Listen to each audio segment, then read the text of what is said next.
Hello, welcome to Africa's Vision Network. My name is Omar Ashaka, your guest host.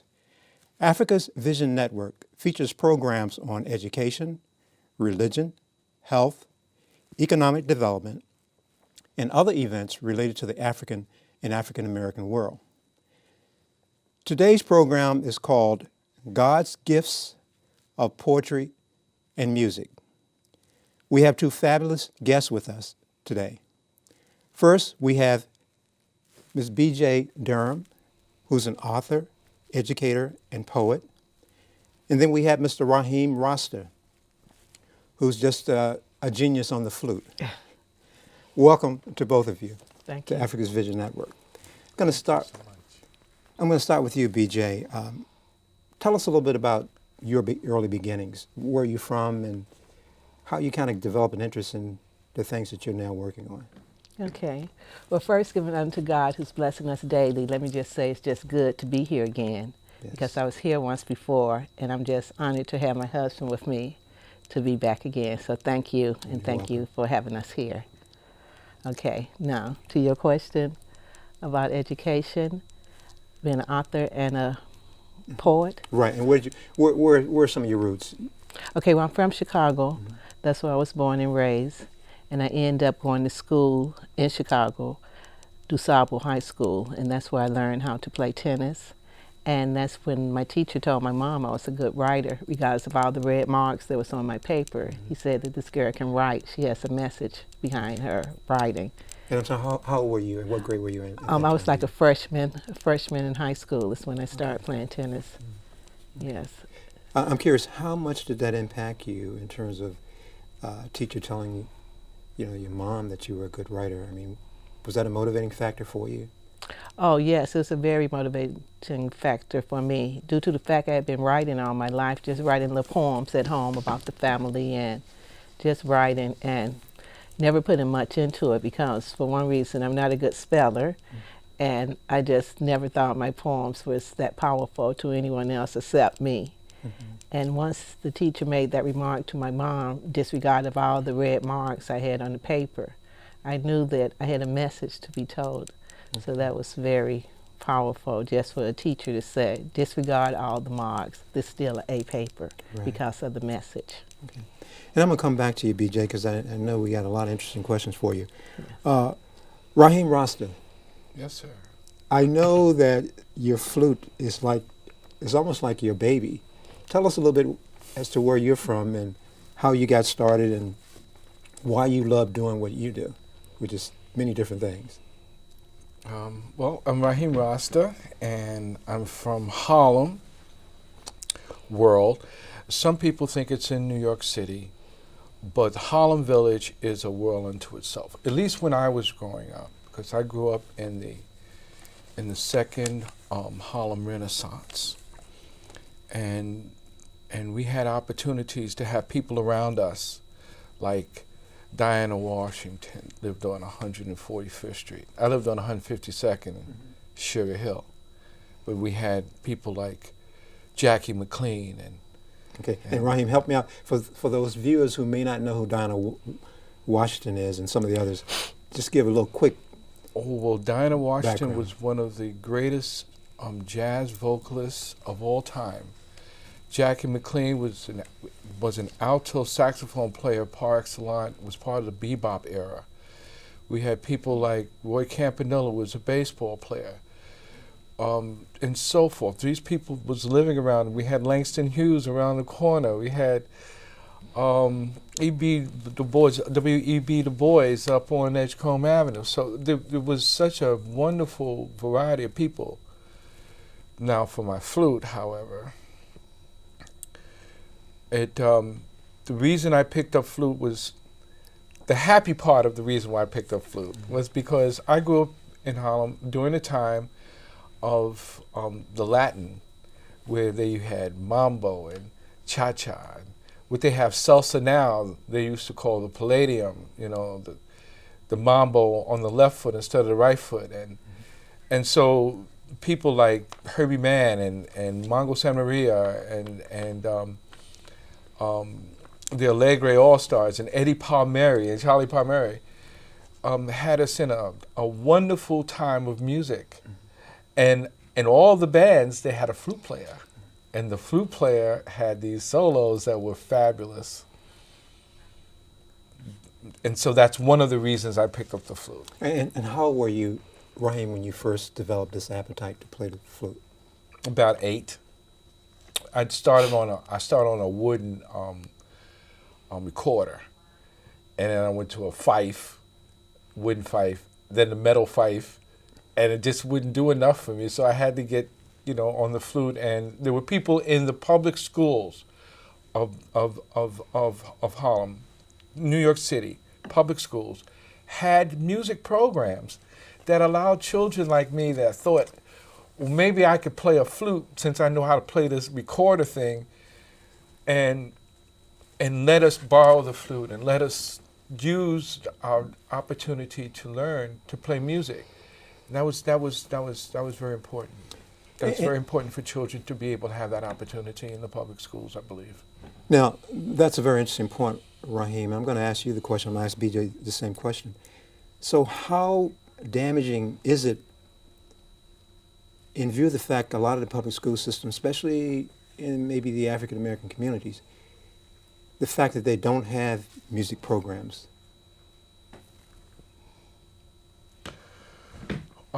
Well, I would like to swing this question over to my lovely wife, because she was in the school system and she knows that things have happened, transitions, from public school to the jail. Transitions have occurred in the public schools right here in D.C. and in Chicago and New York that should be better. Don't you think, BJ? Yes, I do.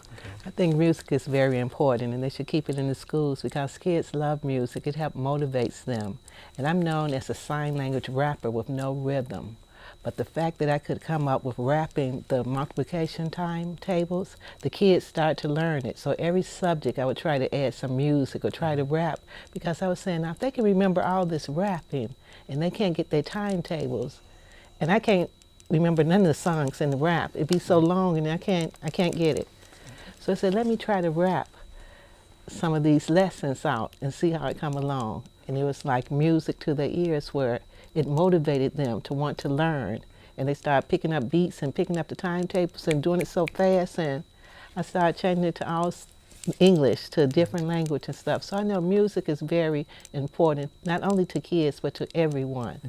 That music is a universal rhythm, message. I want to piggyback on what my wife was saying in terms of that, because people think the music is, you turn on the radio or the TV and you get the sound.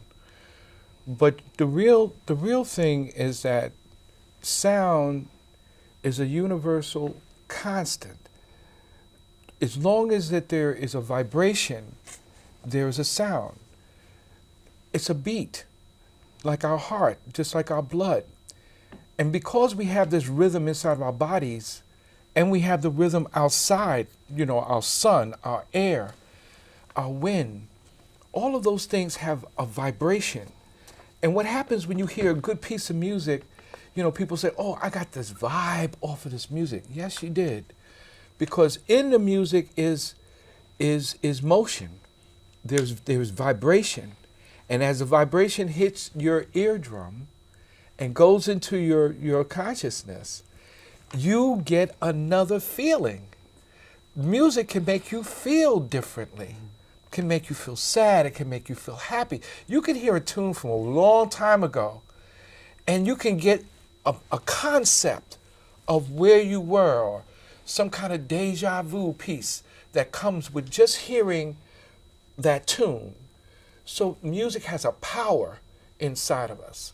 And that's why I don't think they should not allow the children to be able to take the music in their public school life. I think that's wrong. I think that's... Okay. That's well, and I want to ask benefit. you, that sounds, based on how you define music, it almost sounds criminal that the school systems are not allowing music programs. But let me touch on something else to both you, Raheem, and BJ. You talked about vibration. I remember many years ago, a very dear friend of mine, actually an ex-girlfriend, was hearing impaired. And I remember we were in college, and we went to a dance. And even though she was hearing impaired, it was kind of fascinating, especially to my buddies, because they were thinking, well, she can't hear the music, so how can she dance? But she could dance to the music.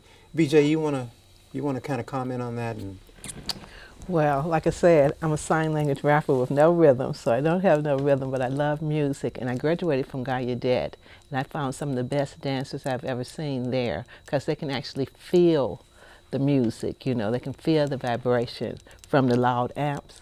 And they have dancing groups where they get together and they perform and they don't miss a beat. So I learned from watching some deaf people's dance. They helped me. So I know it's a feeling. And once I get out there, I dance and do my own thing, because I also was a special education teacher. And the special ed kids love music. And when they play the music, they just get up and do their own thing. And I learned how to dance from them also too. So I get up and I do my own thing. When I hear the music, like the music get in my soul, get in my body, get in my spirit. And it's so important.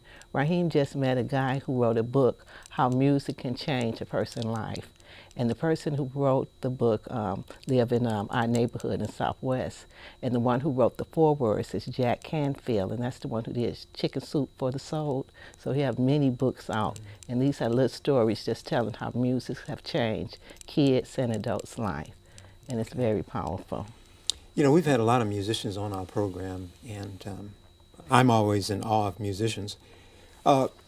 Raheem, are musicians, what makes a musician different, especially a good musician or a great musician? Even yourself, I mean, what makes you tick? I see you when you play your flute, you seem like you're just going somewhere else.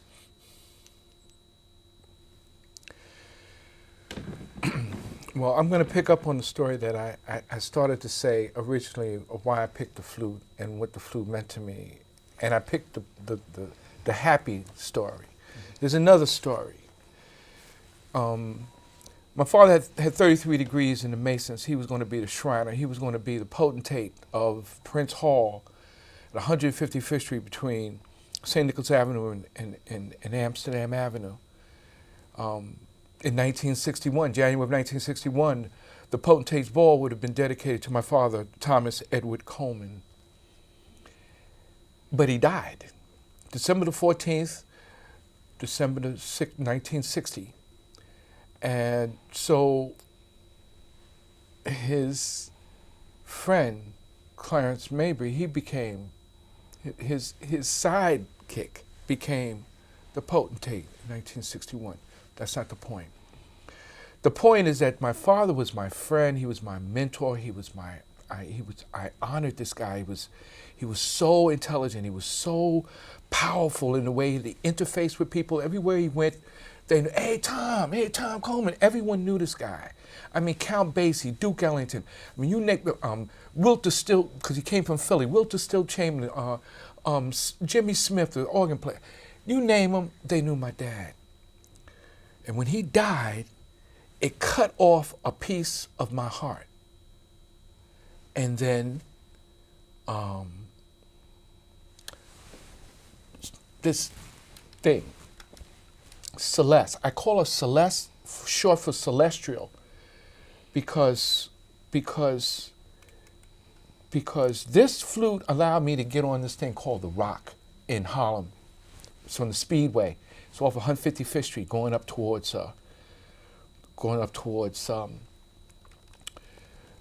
Dykeman, New York, and it overlooked at one time the East. Right now, at the time, it was the Polo Grounds was there, and the Giants used to play there, the baseball team and the football team. But see, when I looked at the sunrise in the East, I thought about my father being a potentate, he being a Shriner, having 33 degrees. So it crushed me. So it turned out that I had a partner, Celeste. I could sit on that rock and look at the sunrise after a gig, whatever, you know, and play for myself. And and the ability for the flute, for the music, to enter into my soul saved my life. So Celeste, my wife knows it. Celeste is my other girlfriend. She's my other lady, because she saved my life twice. My mother died, and my father died. You see, it's solitude. It's and once you do believe that music has meaning, and you have an opportunity to create a sound that has a vibration that makes people feel good, then that is the spirit inside of you that connects up with the spirit, universal spirit, because the universal spirit has rhythm. And the rhythm and the time is the rhythm of our life. So as we do music and we do creativity, we're also worshiping God. So as you get closer and closer to who you are musically, you get closer and closer to what God wanted you to be spiritually. So music is another bridge to that kind of thing that's going on. So when you get a little better at it, you get I think, a better feel for the reaction of other human beings liking what you do. I think that's the only difference. Very, very powerful testimony there, Raheem, and really appreciate it. Let me ask you this. I was listening to some old albums. I like collecting old albums, and I was listening to the OJs. And some of the titles they had: Family Reunion, Unity. They talk about how the rich get richer and the poor get poorer. But in summary, there were messages that they had in their music. If you look at, and I'm going to put this question to you, BJ, if you look at, especially because you're a poet, if you look at the music today, some of it doesn't seem to have the same kind of powerful messages respecting women, for example. And I was wondering what your thoughts are as to how that started going south in terms of being negative rather than all that positiveness that was coming out years ago. I mean, especially you're a poet, so what are your thoughts on that? Well, my thoughts are that today the music are not the same. Like you said, used to be a message in the music. Like, for example, Curtis Mayfield. When I did my first play, I added music to it. And I listened to a lot of old music, and his was some of the things that stuck out, like Keep On Pushing was one, We're a Winner. Yeah. And that's how I did my first play. And these days, I don't even know some of the words that they be saying in the music. They be rapping so fast or saying it so fast, and some of it be so negative that I don't even want to hear it. So the whole way that they are writing the music or designing it has changed. I think the music is don't have a deeper message. Not all the music, just some of it, the way it used to do in the past when I was growing up as a kid, especially. Almost every record that you turn on, it had a powerful message into it, something to make you stop and like really think. And for me, it would make me stop and think like, hey, I can make a poem. I can even make a play and add some of this music in it and get my message across by the words they using in the song. Okay, now, BJ, I know the second half of the show you're going to be doing some of your beautiful poetry. What's one of your, give me the title and our audience title of one of your favorite poems that you've written. Oh, All of them wow. probably favorites, but one that might that's very hard. come- Let me see. Well, let me help you out. I Okay. know you wrote one called I Am Somebody. Oh, that's a very powerful poem, yes. And I wrote that when I was teaching my special ed kids. And the last time I taught, it was at Wheatley School in Prince George's County, and I was able to get like 6 black boys out of special ed. And that had never happened to me in my life after teaching over 20 years, because once you get in special ed, it is so hard to get the students out. And most of my kids, I say that we are all special. Every human being on this earth is special, and we all learn different. But with these kids, the principal came in, and I would never forget the report she wrote about me was like, you were able to keep the kids' full attention for over like 30, 45 minutes when only they're supposed to be in the corner room where we're doing the educational part for like 15. But these students just kept going on and on like the Energizer, where I had to go home and relax and cool out and get ready for the next day because they were like smart. They were very smart. But yet in special But in education. special ed, this was a special ed school. One example about the play that I did with Rosa Parr, I was just telling them about the play, and like Rosa Parr was tired and her feet was hurting and refused to go to the back of the bus. You know, she just refused to. And they went out to the playground and played. And the teacher aide came back and said, Miss Durham, you done made a game out of Rosa Parr. I'm like, what are you talking about? She said, the kids out there playing the Rosa Parks game. And I went out there, and the little girl, the bus driver was like, all colored folks, get to the back of the bus now. Like, no, not today. My feet hurt. And almost word for word. And there was no game in there. They came up with this game just by me telling them the story. And I just want to, these were supposed to be special These ed? were special ed kids, 5-year-old, and the principal, with the help of her and the parents, of course, because they had very strong parents. And the parents was telling me, I just knew my baby was special ed. I just knew it was like, we are all special. 6 boys I got out of special ed. So I wear that feather in my hat proudly. Yeah. And I'm sure they are on the honor rolls now, because they were just rocking and rolling all through school. That's a major accomplishment. So BJ, what's in your heart that make you want to, or motivate you to want to do those kind of things and have those kind of achievements? Well, being a teacher and being special, like I said, we are all special. I was never placed in a special classroom, but I knew I didn't learn as fast as the regular kids, you know. And I wasn't one to get in trouble because I was a quiet kid, so I made sure that I kept my hands, you know, folded. I didn't cause any trouble because I didn't want to be pointed out. But I just knew it was a way that everybody learned different. So if you can learn how to teach differently, and I used to play school every day growing up. Every day my sister and I would play school, and I was never the teacher.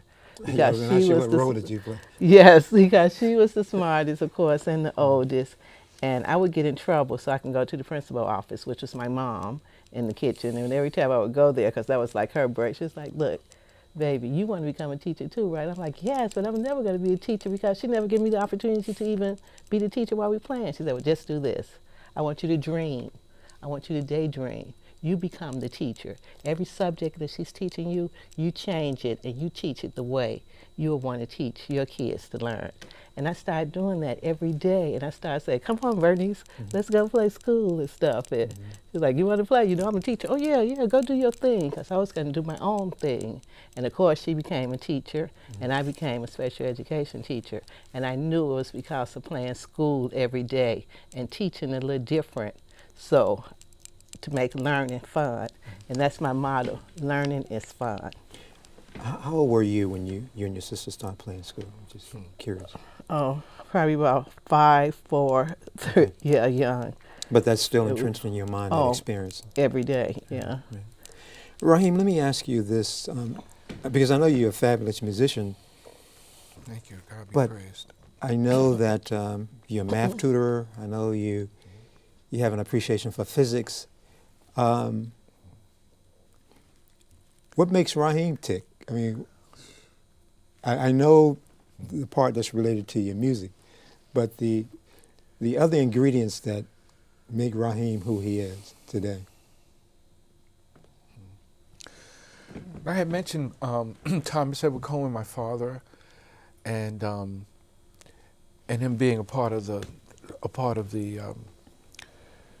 Masons. They are an organization that deals with logic and building science, and philosophical kinds of things, you know. So my father would just continue to do this, you know. And my brother was 4 years older than me, and my brother's like a genius, and he was just like, you know, he wanted to be like his cousin who built airplanes when he was like 8. He would make the airplane, put the motor in it, and remotely power this airplane. So my brother wanted to be an aeronautical engineer. Okay, fine. So I got all the hand-me-downs. So he got the chemistry set, I got the hand-me-down chemistry set. He got the erector set, I got the hand-me-down erector set. So I got it. So initially, I just wanted to be a scientist. Really? And so I thought that psychology was a science of the mind. So anyway, I'm not going to go through the whole story because it's very bad. I met Dr. Kenneth Clark. I was working with And for our audience, tell us a little bit, who is Dr. Kenneth Clark is one of the prominent, outstanding psychologists of all time. Lived in New York, was part of the Harlem experience. He used to come to the New York City Mission Society, and the New York City Mission Society used to create leaders from little children off the street. And we would go to the Camp Minnesink, and we would have these people come in like Constance Baker Motley, who was the protege to Thurgood Marshall. She would come and talk to us, and A. Philip Randolph would come and talk to us, and Adam Clayton Powell would come and talk to us, and Ellen Holmes Norton would come and talk to us, and Percy Sutton, who is the person that owns urban radio in New York, would come and talk to us. Yeah. And in the process, they made me think that psychology was a science. Okay.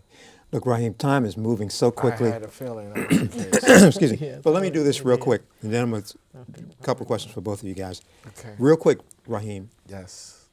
There's this element of coolness that's associated, in particular, with jazz musicians. Mm-hmm. In one or two words, what is this?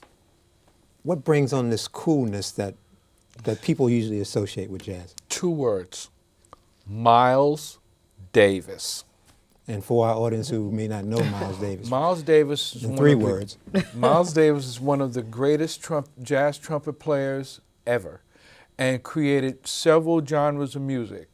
One that he participated in was called bebop.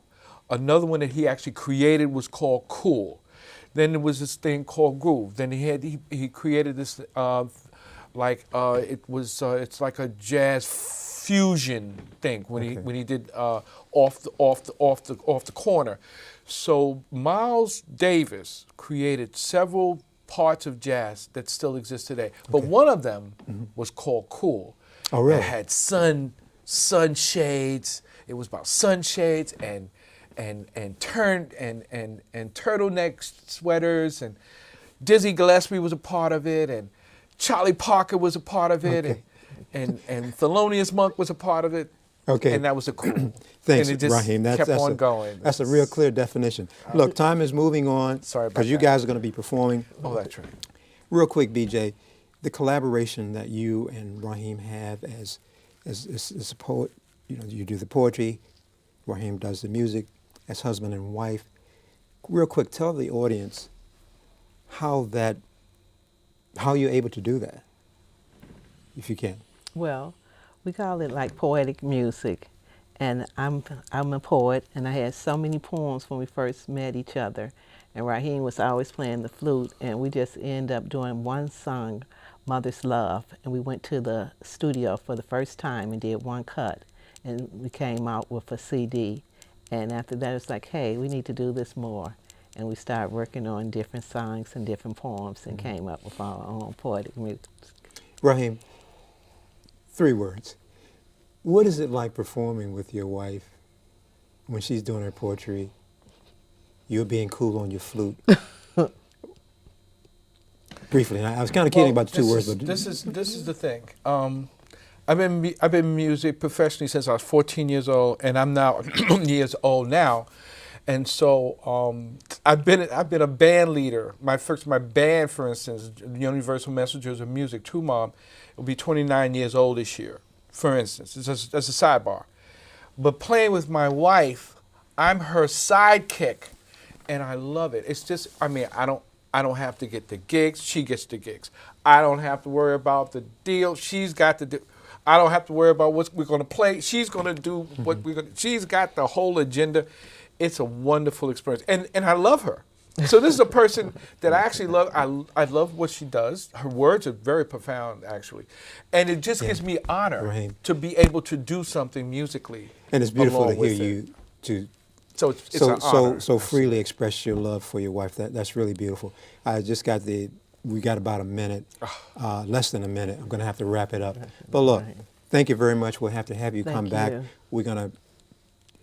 We want our audience to stay with us because you guys are going to come back to perform, and I know it's going to be a treat for them. But thank you very much. So glad to have you here with Africa's Vision Network. Thank you. And God Thank you bless so you. much for having us, Homo. You're certainly Really welcome. appreciate it. And Thank we you look so forward much. to this performance coming up. Thank Thank you so much. And we want our audience to stay tuned to Miss B.J. Durham and Mr. Raheem Rasta for a real poetic and musical treat. Thank you. Thank you so much. Father,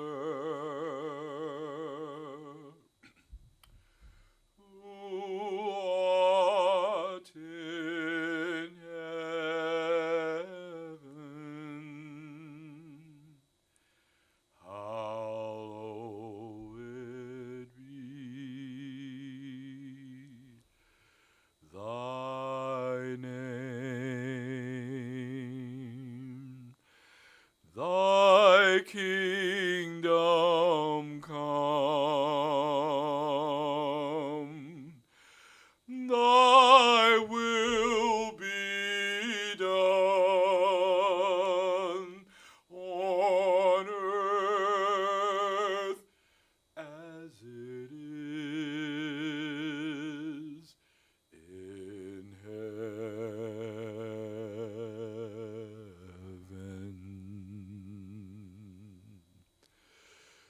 Give us this day our daily bread, and forgive us our debts as we forgive our debtors. And lead us not into temptation, but deliver us from evil. For thine is the kingdom and the power and the glory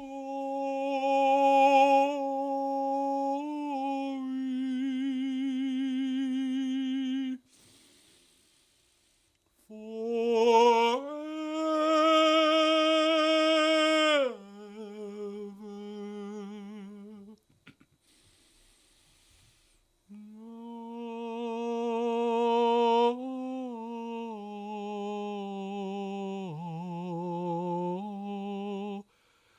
Amen.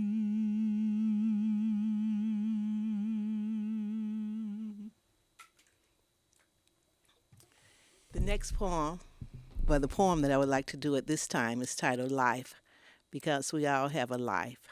And it goes like this. Life. Your life is up to you. That is, how you choose to live it. What road you choose to endure, what track you choose to run, and just what pace you choose to get the job done. There are so many different roads in life that one must pick and choose from. Therefore, one must take the time out to stop, think, and prepare to realize this is the only life which I know I am guaranteed of. There are no exchanges, no refunds, no rebates, and no warranties. Therefore, one must live it wisely, knowing that down the roads, one will run into different bumps, and potholes. One must travel on in life and be willing to deal with the good times and the letdowns that life will surely bring. 'cause no one really knows when one will hear their final ring. So therefore, one must always keep in mind, this is my life, my only life, and it's up to me to live it wisely. Thank you, and thank you for letting us be a part of your life. Thank you.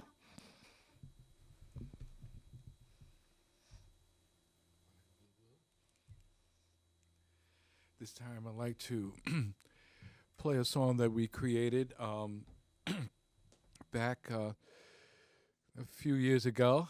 We dedicated this song to Congressman John Conyers because he, along with a unanimous Congress and Senate, made jazz a national treasure. So I call this tune Black and Blue Blues, an ode to Congressman John Conyers.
Thank you so much. I'd like to bring my wife back up to the podium and let her to give you an offering.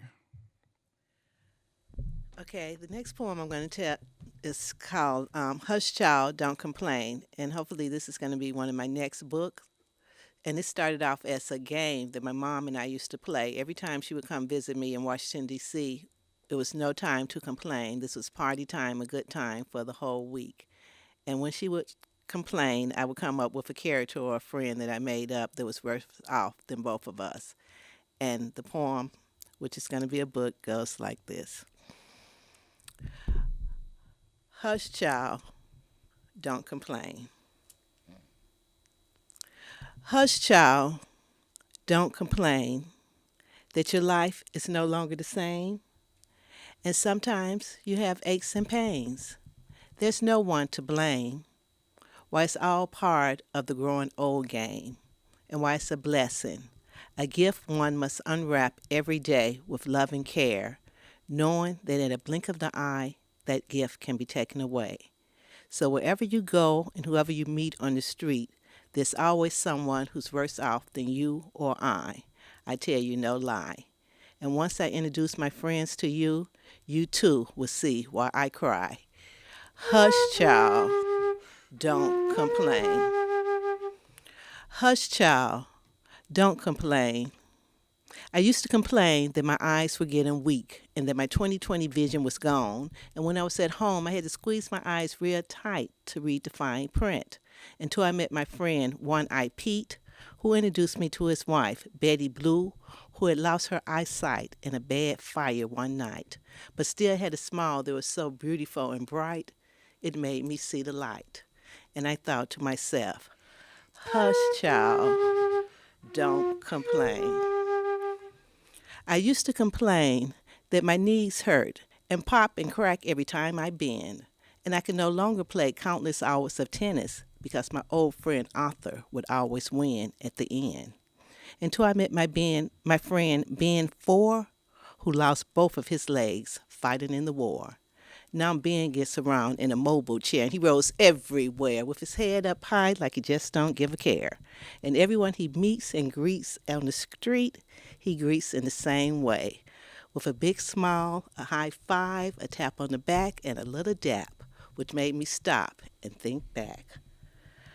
Hush, child, don't complain. I used to complain that my apartment was too small, that I wanted more room, just more space. Well, I could have slapped my own face when I met my friend Chris Fox, who lives in a cardboard box. And even when it rains, his disposition remains the same. And I felt ashamed. And I thought to myself, hush, child, don't complain. I used to complain that I had nothing to wear, yet still I had closets full of clothes, some with the price tag still on. Yet and still I'd go out and buy a new outfit anytime a special event occurred. Until I met my friend Mary Wright, who wore the same outfit every day and washed it out every night. And every time we meet and greet on the street, she looking so nice, clean, and neat, it made me stop and think. Hush, child, don't complain. I used to complain that I was tired of eating the same old things and tired of eating out, until I met my friend Sally Pout, who eats the leftovers that others throws out. She searches through the garbage and in the trash in search for food, saying out loud, a belly filled is a belly full. I would love to dine on a big juicy steak, a tossed salad, a baked potato, and a big piece of chocolate cake. But Sally gives thanks when she finds stale bread, because sometimes she don't even have a dime, which made me stop and take the time to say, hush, child, don't complain. Because wherever you go and whoever you meet in this world on the street, there's always someone who's worse off than you or I tell you, no lie. So the next time you start to complain, just stop and think about all my friends and all your friends and all the friends we don't even know, and realize you have nothing to complain about. So, hush, child, don't complain. I said a hush, child, don't complain. I said a please, hush, child, don't complain. Thank you.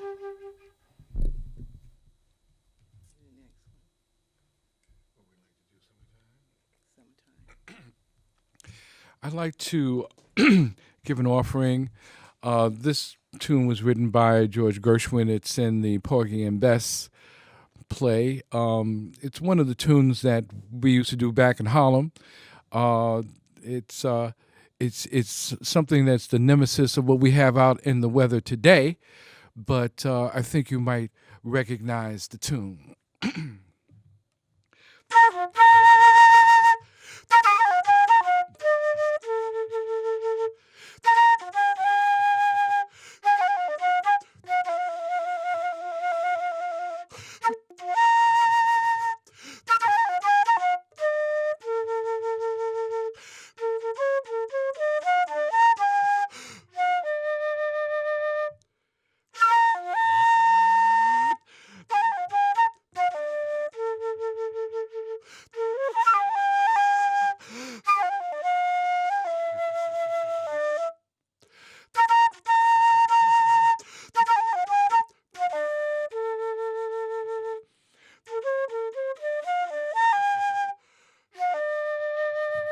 Well, summertime and the living is easy. Fish are jumping and the cotton is high. Your daddy's rich and your mama's good looking. So hush, little baby, don't you cry. So hush, little baby, don't you cry.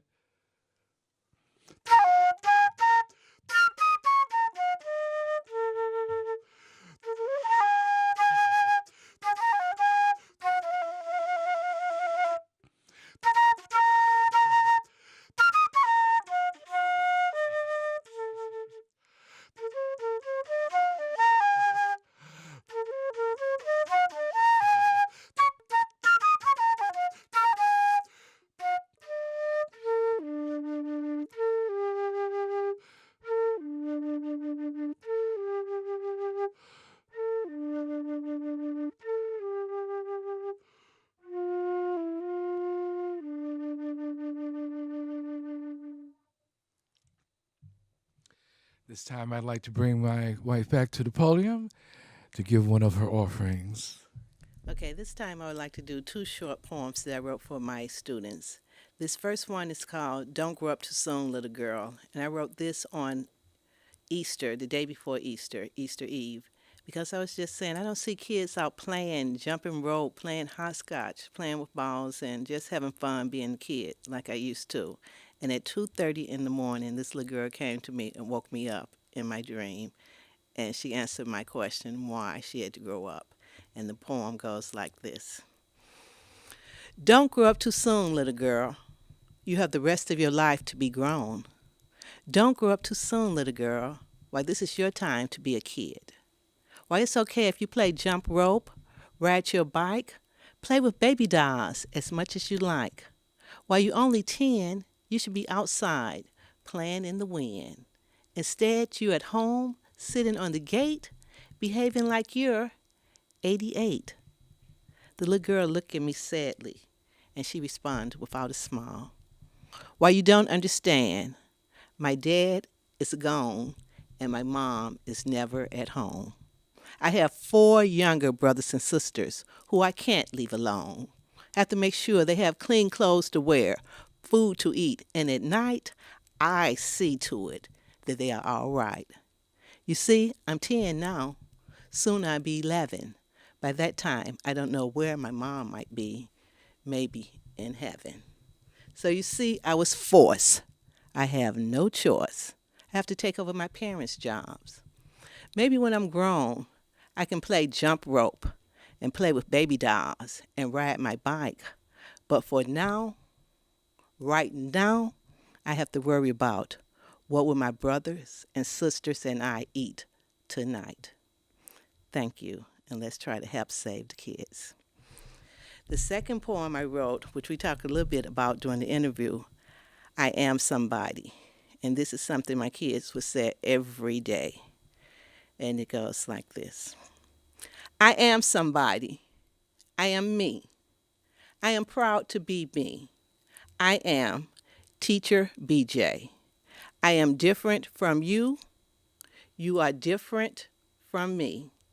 It doesn't matter. That's the way the world should be. Each day, I will learn and grow to become the best me I can be. I am proud to be me. I am somebody. Thank you. Raheem, we'll come back up and do another song. This song, I'd like to, thank you so much. This song I would like to play. Some people said that we would never get a black president. Some people said that the protagonist in my wife's book, Willie Lee, would never learn how to read. Some people said that we would never be on Omar Shaka's program on Africa's Visions. Well, to all the naysayers, I have a song for you. This is also written by George Gershwin and the Porgy and Bess scenario. I hope you enjoy the offering. For all the naysayers, we want to say it ain't necessarily so.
At this time, I'd like to offer an opportunity for my wife and I to play out a particular song. It's one of the tunes that my wife created back when she was going to Gallaudet. You want to tell them a little bit about it? This poem is titled Yo Baby Yo, and I wrote this when I was going to school at Gallaudet to get my master's. And every time I would stop at 8th and 8th Street, the brothers on the street was trying to get the females' attention with this Yo Baby Yo. And this was every day. And it's like, come on, I got to come up with a solution. I have to come up with a better way. And one day it just hit me. And when I got to class, I asked my girlfriend, Deborah Wright, to take the notes. Now, I can remember her name so well because we're still friends today, but I can't remember the name of the class. I can't remember the teacher name. I can't remember anything that I learned in that class, but I got an A because this is my poem, and it goes like this, and it's titled, Yo, Baby, Yo.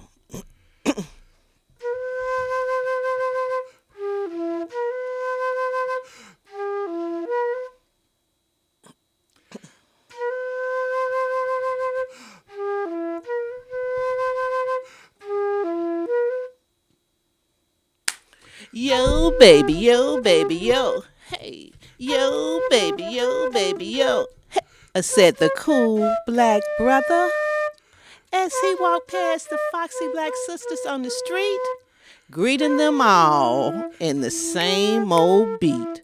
Yo, baby, yo, baby, yo. Hey, yo, baby, yo, baby, yo. Hey, the sisters just frowned. Never really acknowledging the clown. Why, don't that brother know that rap is dry? Why, take it from me, my brother, I tell you no lie. Go back to the basic, the traditional way, I say. And the next time a foxy sister passes your way, Greet her with a smile and say, good morning. How are you today? Duh. 9 times out of 10, you'll get a response. And who knows, at the end, you might even win a friend. And then you might even get in.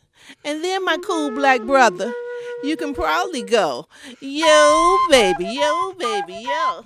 Hey, yo, baby, yo, baby, yo. Yo, baby. Thank you. Thank you. And We want to celebrate Black History Month. we'll celebrate Black History. We would like to end with this since Black History is coming up tomorrow. And my motto is we won't celebrate Black History Month. We would celebrate Black History Year. And this is a poem that I wrote many, many years ago. And I turned into a little skit. And it goes something like this. We won't celebrate Black History Month. No, no, no. We won't celebrate Black History Month. No, no, no.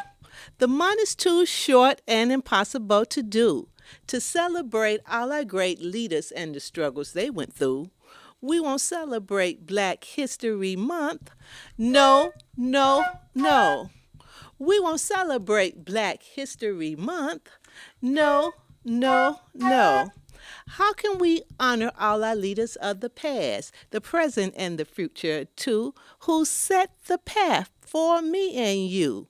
Many sacrificed their own lives so we can have equal civil rights. I said we won't celebrate Black History Month.